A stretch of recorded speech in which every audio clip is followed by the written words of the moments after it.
ជំរាបសួរបងប្អូនថ្ងៃនេះខ្ញុំមកបង្ហាញមុខម្ហូបមួយគឺកែងខ្ទិះប្រហិតត្រីឆ្លាតសម្លកែងខ្ទិះប្រហិតត្រីឆ្លាតនេះគឺយើងធ្វើអំពីខ្ទិះដូងគ្រឿងបុកខ្មែរជាមួយនឹងប្រហិតត្រីឆ្លាតនិយាយពីថារសជាតិគេវិញណាបងប្អូនសាច់មាន់ឬមួយក៏បង្គាអីក៏មិនដូរប្រហែលដែរណាឈ្ងុយពីខ្ទិះដូងឈ្ងុយពីម្ទេសអីហ្នឹងណាបងប្អូនផ្សំមុខម្ហូបថ្ងៃនេះសម្លកែងខ្ទិះប្រហិតត្រីឆ្លាតយើងថាសម្លកែងខ្ទិះត្រីឆ្លាតចឹងហ្មងនេះត្រីឆ្លាតនេះចំនួន3ខាំត្រប់ពុតលំញងគ្រឿងទេសមានដូចជាគ្រឿងផ្សំគល់សក្រី5គល់រំដេង1មើមល្មៀត1មើមខ្ទឹមស1មើមធំស្លឹកក្រូចសើចម្ទេសហើយមានម្ទេសក្រៀមឆាម្ទេសក្រៀមចិញ្ច្រាំប្រហុកសាច់ម្រេចយើងទុកបុកជាមួយនឹងប្រហិតកាពិប៊ីចេងស្ករត្នោតហើយនឹងកុំភ្លេចគ្រឿងកែងហើយនឹងខ្ទិះដូងតោះទៅស្លកែងខ្ទិះទាំងអស់គ្នាកែងខ្ទិះប្រហិតឆ្លាតនៅពេលដែលបងប្អូនទៅផ្សារបងប្អូនត្រូវជ្រើសរើសយកសាច់បន្លែដែលស្រស់បើសិនជាបងប្អូនជ្រើសរើសយកសាច់បន្លែដែលអន់យើងយកមកចម្អិនក៏វាអត់មានឲ្យជ្រួឆ្ងាញ់ដែរអញ្ចឹងលើកទឹកចិត្តឲ្យជ្រើសរើសស្រស់ដំបូងដាក់ទឹកកន្លះកូនចានលាយអំបិលតិចដើម្បីយើងមកធ្វើប្រហិតរបស់យើងមានន័យថាត្រីឆ្លាតនេះបើសិនតែយើងអត់បុកវាទេគឺវាអត់ខ្លាយជាប្រហិតទេដើម្បីឲ្យវាស្វិតបងប្អូនត្រូវតែបុកជាមួយនឹងទឹកអំបិលដោយលាយម្រេចតិចដាក់នៅក្នុងសាច់ត្រីឆ្លាតរបស់យើងជ្រលក់របៀបនេះមកគឺបងប្អូនបានសាច់ត្រីឆ្លាតคล้ายទៅជាប្រហិតត្រីឆ្លាតដ៏សែនស្វិតឆើយឆ្ងាញ់នៅពេលដែលបងប្អូនប្រើដៃច្របាច់มันមានកម្លាំងដូចយើងបុកត្បាល់អញ្ចឹងទេ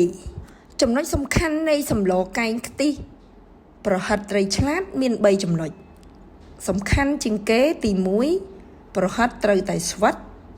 ទី2កុំភ្លេចខ្ទិះដូងទី3កុំភ្លេចកែងថែមគ្រឿងមួយទៀតចុះនៅពេលដែលបងប្អូនបុកប្រហិតរបស់យើងបានស្វិតល្អហើយបងប្អូនអាចមូលតាមចំណង់ចំណូលចិត្តមូលរបៀបនេះក៏បានយកសាព្រាឆ្កោះវាតប៉ែតក៏បាន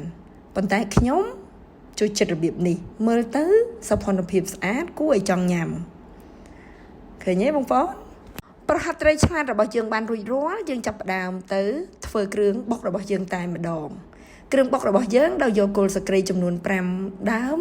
យើងហៅ5គល់ក៏បានដែរបងប្អូនយកមកហាន់ឲ្យស្ដើងដើម្បីយើងយកទៅបុកធម្មតាគ្រឿងបុកខ្មែរគឺមានគល់សក្រីរំដេងស្លឹកក្រូចល្មៀតចារួចរាល់ហើយដាក់ចូលទៅក្នុងត្បាល់ដើម្បីបុកវាដោយសារតែវីដេអូគ្រឿងនេះគឺបងប្អូនបានដឹងហើយម្ល៉េះហើយខ្ញុំកាត់ទៅហើយបន្ថែមជាមួយនឹងខ្ទឹមសចំនួន1កំពឹសផងបងប្អូនត្រូវបុកគ្រឿងឲ្យបានម៉ត់ល្អជាមុនសិនអញ្ចឹងយើងបុកទៅឲ្យបានម៉ត់ប្រហែលប៉ុណ្នេះមករួចរាល់បងប្អូនចង់ដាក់ប្រហុកក្នុងនឹងឲ្យហើយក៏បានតែចាំពេលចម្អិនក៏បានសម្រាប់ខ្ញុំទុកប្រហុកនៅខាងក្រៅដោយសារខ្លាចបងប្អូនមួយចំនួនគាត់មើលអត់ឃើញថាអូបងស្លដាក់ប្រហុកទេចាអូខេដាក់ខ្ទះឲ្យបានក្តៅល្អខ្ញុំប្រើខ្ទិះដើមដើម្បីកូរឲ្យឡើងក្តៅខ្លាំងដើម្បីយកក្បាលខ្ទិះឲ្យឡើងប្រេងដើម្បីយកវាមកចម្អិនជាមួយនឹងខ្ទិះតែម្ដងអញ្ចឹងកែងខ្ទិះខ្ញុំធ្វើរបៀបនេះខ្ញុំយកខ្ទិះមកកូរខ្ញុំអត់មានបានប្រើខ្លាញ់ជាមួយនឹងប្រេងទេវិធីមានច្រើនយ៉ាងតែខ្ញុំជ្រើសរើសយកវិធីនេះនៅពេលដែលខ្ទិះដូងរបស់យើងរៀងឡើងប្រេងបន្តិចហើយយើងដាក់គ្រឿងរបស់យើងចូលចាគ្រឿងបុកហ្នឹងហើយយើងកូរបណ្ដាយើងលួចថែមខ្ទិះរហូតតិចរហូតចាឃើញសភាពថាវាចាប់ផ្ដើមប្រែពណ៌ហើយក៏វាឡើងឈ្ងុយខ្លាំងដែរធ្វើបែបនេះកែងខ្ទិះរបស់យើងគឺឈ្ងុយខ្លាំងតែម្ដងកូររហូតដល់និយាយរួមឲ្យឈ្ងុយខ្លាំងហ្មងបាត់ដាក់ម្ទេសឆ្អើរចិញ្ច្រាំ1ស្លាបព្រាបាយកែង1ស្លាបព្រាបាយប្រហុក1ស្លាបព្រាបាយកាពិ1ស្លាបព្រាបាយចេង1ស្លាបព្រាកាហ្វេ ចាប់ផ្ដើមឆាវាចូលគ្នាថែមស្ករត្នោតមួយស្ព្រាបាយទៀតឆាធ្វើមិនឲ្យបានឈ្ងុយល្អសំខាន់គឺឈ្ងុយកាលណាឈ្ងុយគឺឆ្ងាញ់បើសិនជាអត់ឈ្ងុយទេអត់ឆ្ងាញ់ទេបងប្អូន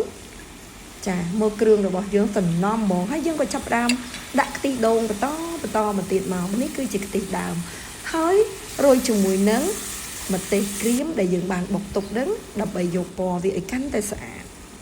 ខ្ញុំដាក់ខ្ទិះរហូតដល់អស់ខ្ទិះខ្ញុំប្រើកន្លះគីឡូទៅទីផ្សារបងប្អូនប្រាប់ថាយកខ្ទិះដើមនិងខ្ទិះចុងកន្លះគីឡូចាគ្រឿងកែងខ្ទិះនេះអត់មានសូវប្រើទឹកច្រើនទេអញ្ចឹងទឹកគឺខ្ញុំប្រើទឹកខ្ទិះដូងនឹងតែម្ដងអត់មានប្រើទឹកជាបន្ថែមទេណាបងប្អូនយើងសំបីតើខ្ទិះចុងក៏វាមានទឹកដែរមែនទេពេលដែលយើងទិញគេឲ្យខ្ទិះដើមនិងខ្ទិះចុងមកអញ្ចឹងប្រើតែទឹកខ្ទិះដូងនឹងទៅបានហើយខ្ញុំទិញមកចង់សល់ផងខ្ទិះដើមខ្ញុំដាក់អស់ហើយអញ្ចឹងទុកខ្ទិះចុងសម្រាប់ចុងក្រោយទៅបន្តិចបានហើយសរុបទៅប្រហែលជាកន្លះលីត្រចារួចរាល់យើងដាក់ប្រហិតរបស់យើងចូលមកនិយាយប្រហិតតំណងបងប្អូនមិនមែនអួតទេបងប្អូនសាច់ត្រីឆ្លាតណាពេលដែលយើងបុកដល់ពណ៌ក៏ស្អាតនិយាយរួមស្អាតទាំងអស់ស្វិតល្អឆ្ងាញ់កាលណាអត់ស្វិតប្រហិតអត់ឆ្ងាញ់ទេផុយណាបងប្អូនចារំងាស់វាប្រហែលជា 5-10 នាទីដើម្បីឲ្យសាច់ត្រីរបស់យើងកាន់តែឆ្អិនខ្លាំងហ្មងបងប្អូនមើលតំណងមែនណានិយាយមែនមើលឡើងឆ្ងាញ់មើលទៅឈ្ងុយហើយឆ្ងាញ់ហ្មងខ្ញុំភ្លក់មួយណាបាទខ្ញុំប្រាប់បងប្អូនថាឆ្ងាញ់ណាបងប្អូនថាចេះតែកុហកហ្មងចាដួសយកទៅភ្លក់មួយហើយតំណងណាបងប្អូនអើយតំណងខ្លាំងហ្មងត្រីឆ្លាតធ្វើរបៀបហ្នឹងទៅហើយខ្ញុំបិទការ៉ូបន្តិចទៀតសិនឲ្យវាងុំតិចទៀតចាបានល្មមយើងគិតតែឆ្អិនហើយយើងចាប់ផ្ដើមដាក់ទ្រាប់ពុតលំញងហើយជាមួយនឹងម្ទេសបងប្អូនពេលហៅចំអសពេកអញ្ចឹងទៅឡើងឆ្កងទ្រាប់ពុតញងដល់ពេលភាសាសរសេរពុតលំញងហើយខ្ញុំហៅទ្រាប់លេវអាវគេសោចខ្ញុំឡើងមកភូមិខ្ញុំហៅទ្រាប់លេវអាវអ្នកភូមិខ្ញុំហៅទ្រាប់លេវអាវតាមទៅតាំងពីក្មេងមកចាហើយយើងបន្ថែមបង្កើនរសជាតិឲ្យកាន់តែឈ្ងុយជាមួយនឹងស្លឹកក្រូចសើចនោះអីហាន់វាជាចំណិតស្ដើងតូចល្អិតមករោយវាពីលើមកអូយជាតិយុទ្ធនាមិនអស់ទេបងប្អូនអើយខ្ញុំនិយាយមែនឡងហៀតទាំងមាត់អស់ហើយបងប្អូនអើយតោះរួចរាល់ហើយសម្លកែងខ្ទិះត្រីប្រហិតត្រីឆ្លាតយើងឯនេះឈ្ងុយហើយមកទៅតំណងខ្លាំងហ្មងឈ្ងុយខ្លាំងតំណងខ្លាំងតើបងប្អូនចារៀបចំដួសដាក់ចានដើម្បីយកទៅភ្លក់ទាំងអស់គ្នាអូបងប្អូនឆ្លៀតពេលនេះបើបងប្អូនជួយចិត្តវីដេអូនេះសូមបងប្អូនជួយ Subscribe Channel YouTube ហ៊ាន់ឈឿនបងប្អូននឹងបានវីដេអូថ្មីមានរូបមន្តច្បាស់លាស់មិនឲ្យបងប្អូនខកចិត្តទេចាសូមអរគុណទុកជាមុនណាបងប្អូនសូមជម្រាបលាប៉ុណ្ណឹងទៅភ្លក់ទាំងអស់គ្នាបាយបាយជូនពរសុខភាពល្អដាក់ជាមួយបាយមកបងប្អូនអើយបាយក្តៅតំណងបងប្អូនជ្រលក់មួយនំប៉័ងឬមួយនំបញ្ចុកក៏បានដែរចាកែងខ្ទិះនេះអូខេបាយបាយម្ដងទៀតមកសម្លកែងខ្ទិះប្រហិតត្រីឆ្លាត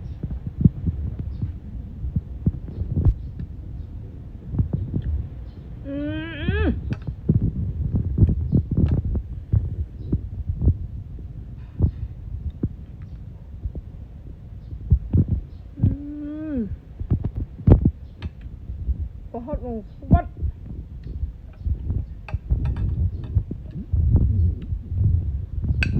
កែងមែន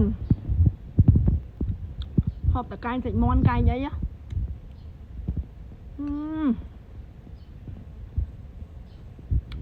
មកកែងត្រីឆ្លាតនេះទៅនីឲ្យ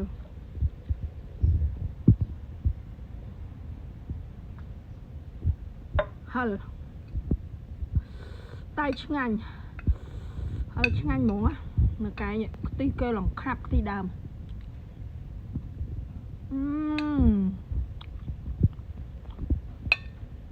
ចាំយើងធ្វើកាយវិគីម្ដងកាយវិគី